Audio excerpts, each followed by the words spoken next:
देख रहे हैं कर्पूरी ज्योति लाइव।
मेरा नाम फैसल इमाम है और मैं मंजूर एहसन स्टोर्स का प्रोप्राइटर हूँ।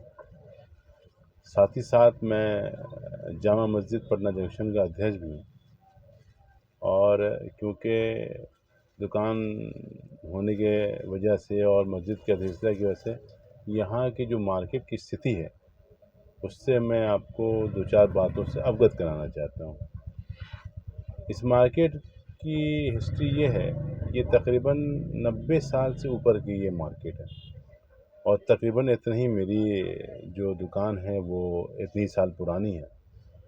इस मार्केट में छोटे बड़े सारे सामान आसानी से मिलते हैं, कम में मिलते हैं और बहुत कम मुनाफे पे यहाँ पे दुकानदार अपने सामान को ग्राहक तक पहुँचाने की कोशिश करते हैं। विगत वर्षों में ये देखा गया कि इस मार्केट पे सरकार की नज़र बहुत कम पड़ी, क्योंकि यहाँ पे सुख सुविधा के नाम पे कुछ भी नहीं है। अब मैं उसकी स्थिति से आपको अवगत कराना चाहूँगा कि यहाँ पे जो कभी छोटा मोटा पार्किंग भी हुआ करता था, उस पार्किंग को नगर निगम द्वारा ख़त्म कर दिया गया, जिसकी वजह से आज के वक्त में ग्राहकों को एक स्कूटर लगाने में भी परेशानियाँ हो रही हैं। अब ये परेशानियाँ इस कदर हो रही हैं कि जो ग्राहक जिनके पास व्हीकल्स है, कार है, ऐसे लोग अब इस मार्केट में आने में कतराते हैं, क्योंकि अगर गलत पार्किंग लग गई तो पुलिस द्वारा उनको चालान भी किया जाता है और नगर निगम द्वारा कहीं भी इस बात को सोचा नहीं गया और रखा नहीं गया कि कब यहाँ के जो दुकानदारों की जो स्थिति है उसको बेहतर करने के लिए हमें क्या करना चाहिए। हमने कहा कि ये मार्केट पुराना, इसको हेरिटेज घोषित कर दिया जाए ताकि यहाँ के लोगों को इस हेरिटेज, क्योंकि पुरानी चीज़ें आप बचा लें ये बहुत बड़ी बात होती है। मार्केट की सुख सुविधा तो आप देख ही रहे हैं क्या स्थिति है। पूरे रोड को इन्होंने आर्टिफिशियल पौधे से और बैरिकेटिंग करके पूरे मार्केट की स्थिति को ख़राब कर दिया है, जिससे ना स्कूटर की पार्किंग है, ना कार की पार्किंग है और विगत बहुत परेशानियाँ। जब से ये घेराव स्टेशन रोड पे हुआ, ग्राहकों का आवागमन बहुत कम हो गया। मैं अगर कहूँ तो ये बात गलत नहीं होगा कि हम लोग अगर कल 100 रुपया कमा रहे थे तो आज की स्थिति में हम 40 रुपये पे आ गए। तो इसकी पूरी ज़िम्मेदारी मैं नगर निगम को देता हूँ और ये मांग भी रखता हूँ कि नगर निगम और जो सरकार अभी है वो इस पे ध्यान दे कि यहाँ पे जो है छोटे मोटे कारोबारी भी हैं, जाके उनका जो पालन पोषण, और एक दुकान जब चलती है तो उसके पीछे 50 लोगों का पालन पोषण होता है। तो मैं सरकार से आग्रह करूँगा इस मार्केट के ऊपर ध्यान दें और जो समस्याएं उन समस्याओं को दूर करने का। सरकार जो है कि नगर निगम का एक पार्किंग जो है कि रोड के उस साइड बना रही है, इस पर आप क्या कहें? देखिए वो पार्किंग भी जो हमारी जानकारी में है वो ऐसी पार्किंग है जो स्टेशन जाने वाले लोग होंगे, शायद उनके लिए, मार्केटिंग करने वाले के लिए वो पार्किंग शायद नहीं होगी, क्योंकि वो सीधे वहाँ से शायद अंडरग्राउंड जो है वो स्टेशन तक आएगा। तो ये जो मार्केट जो 90 साल 100 साल पुराना मार्केट है और जिसके रख रखाव में सरकार का 1 रुपया नहीं जाता है और हमें जो है हम सरकार को जीएसटी भी पे करते हैं और जो भी टैक्सेस रिक्वायर्ड होते हैं हम लोग देते तब हैं। तो फिर जो है कि स्टेशन आना और इस मार्केट में आना लोगों की जो है कि आगे चल के बहुत ज़्यादा समस्या उत्पन्न होने वाली है। मैं तो कहूँगा सर ये उत्पन्न होने वाली है। आप भविष्य में न जाके वर्तमान में अगर रहेंगे तो स्थिति उत्पन्न हो चुकी है।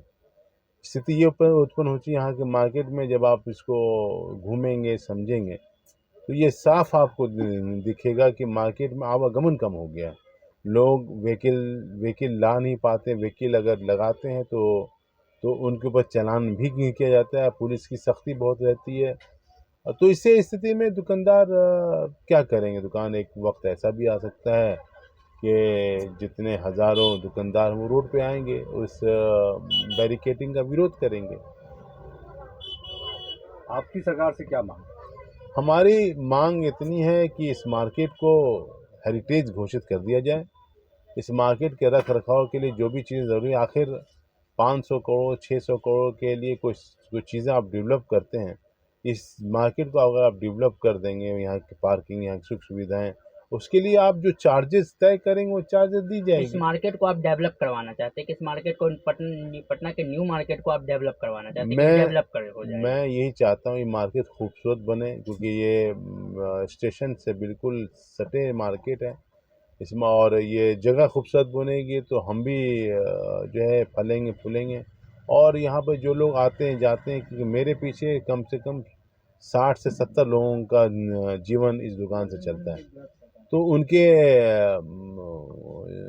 उनकी जो स्थिति भी बेहतर होगी। तो मैं आग्रह करूँगा माननीय मंत्री जी से, मुख्यमंत्री जी से कि इस मार्केट पे अपना ध्यान आकर्षित करके यहाँ पार्किंग की सुविधा और जो भी टॉयलेट की सुविधा, यहाँ पे आप सोच लें अगर लेडीज़ कोई आती हैं और उनको वॉशरूम की ज़रूरत पड़ती है तो उनकी स्थिति बिल्कुल मैं क्या कहूँ, मैं भी तड़प के रह जाता हूँ। जब तक वो स्टेशन नहीं जाएंगी, वहाँ के शौचालय का इस्तेमाल नहीं करेंगे, तो यहाँ पे मार्केट में कोई उसकी व्यवस्था है नहीं। और क्योंकि हमारे पास जगह नहीं है तो हम लोग कोई वैकल्पिक व्यवस्था भी करा नहीं पाते। इसलिए मैं माननीय मुख्यमंत्री से, माननीय मंत्री अर्बन डेवलपमेंट से ये आग्रह करूँगा इस मार्केट को हेरिटेज घोषित किया जाए और साथ ही साथ यहाँ मार्केट की जो पहले से पार्किंग की सुविधा थी और पार्किंग का जो स्पेस था उसको पुनः जो है उसको सही करके और यहाँ पर ग्राहकों का आवागमन को चालू कराने की कोशिश की जाए। महंगाई के बारे में क्या? देखिए महंगाई तो है, महंगाई दिखती है। महंगाई लोगों के परचेजिंग कैपेसिटी में दिखती है। महंगाई जो जिनकी कैपेसिटी कल को 1000 रुपये की थी, आज की डेट में वो मुश्किल से 700-600 पे आ गई। हर ग्राहक ये आते हैं, मैं तकरीबन 60 से 70% ग्राहक ये देखता हूँ कि उन्हें चीज़ें सस्ती तो चाहिए पर उन अच्छी भी चाहिए, पर बजट के कारण वो अपने हाथ को खींच लेते हैं। और चूँकि यहाँ पे जो कस्टमर हैं वो मिडिल क्लास और लोअर मिडिल क्लास आते हैं और उससे भी नीचे के लोग आते हैं, तो मैं ये देख रहा हूँ कि इन पे तो जेब भारी पड़ा है और उनकी परचेजिंग कैपेसिटी थोड़ी कम हुई है। सरकार तो कहती है कि महंगाई नहीं है, भारत सरकार कहती है कि महंगाई नहीं है। देखिए भारत सरकार की जहाँ तक मैं बात करूँगा, उन्हें तो मैं ये देखता हूँ उन्हें कुछ भी गलत नहीं दिखता है, क्योंकि सरकार में जब होता है तो आदमी एक चश्मा ऐसा पहनता है जिसको बाहर की कमियां नहीं दिखती। तो मैं चाहूँगा वो चश्मे को वो उतार लें, उतार के स्थिति से अवगत हों और वो देखें यहाँ पे क्या स्थिति है। क्योंकि महंगाई तो है, पेट्रोल जहाँ 110 रुपये लीटर बिक रहा है, दाल महंगी, प्याज महंगा, सब कुछ महंगा, तो ये स्थितियाँ हैं। अब सरकार को नहीं दिखती तो उसमें तो हम तो आग्रह करें कि वो अपने चश्मे को उतारें, सर्वे करें, ग्राउंड लेवल पे काम करें, देखें, तब आपको स्थिति समझ में आएगी। बहुत बहुत शुक्रिया सर, आप अपना परिचय दें। फैसल इमाम मेरा नाम है और मैं मंजूर हसन स्टोर्स का प्रोप्राइटर।